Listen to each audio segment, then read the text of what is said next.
आजादी, आरएसएस से आजादी,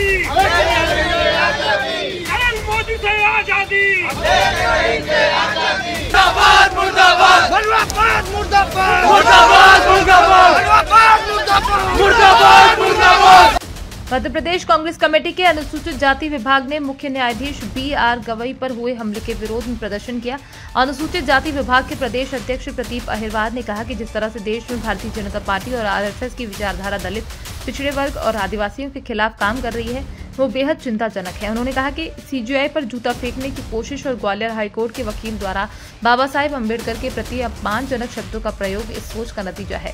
प्रदीप अहिरवार ने भाजपा पर हमला करते हुए कहा कि भाजपा देश को एक खतरनाक दिशा में ले जा रही है और हम इसे बर्दाश्त नहीं करेंगे।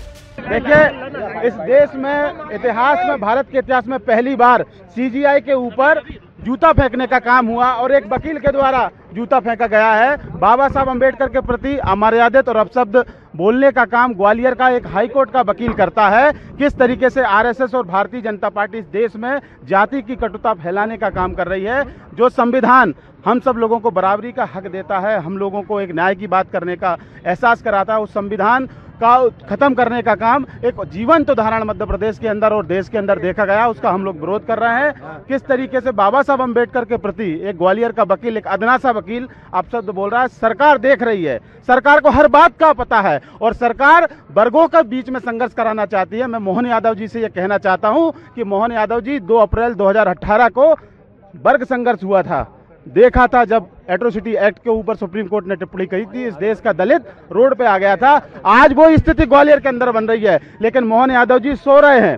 जब बच्चों की मौत हो जाती है तो वो वहां पर असम के अंदर पार्क में जानवरों के साथ खेलते हैं। और आज 15 तारीख को जब 2 वर्ग टकराने वाले हैं और मोहन यादव की सरकार सोई हुई है, बाबा साहब का अपमान हो रहा है और मोहन यादव देख रहे हैं दिल्ली में किस तरीके से CJI के ऊपर हमला हुआ और पूरे मोदी जी ने एक शब्द नहीं कहा, अमित शाह जी ने एक शब्द नहीं कहा। अगर मैं आपके सामने कहना चाहता हूं, अगर जूता फेंकने वाला व्यक्ति कोई मुस्लिम होता तो अब तक उसका कनेक्शन पाकिस्तान से RSS और BJP जोड़ दी होती। इसलिए जो सोच है इस देश में जातिवादी सोच, तो जातिवादी सोच को हम लोगों को सबको खत्म करना होगा। और बाबा साहब अम्बेडकर के प्रति इस देश का नहीं दुनिया का व्यक्ति अपना संविधान और आदर व्यक्त करता है। अगर कोई व्यक्ति बाबा साहब का अपमान करेगा तो दलित और आदिवासी पिछड़ा इस देश का जो बाबा साहब को मानने वाला है किसी भी सूरत में उसको बर्दाश्त नहीं करेगा। हम लोग राष्ट्रपति महोदय को ज्ञापन दे रहे हैं।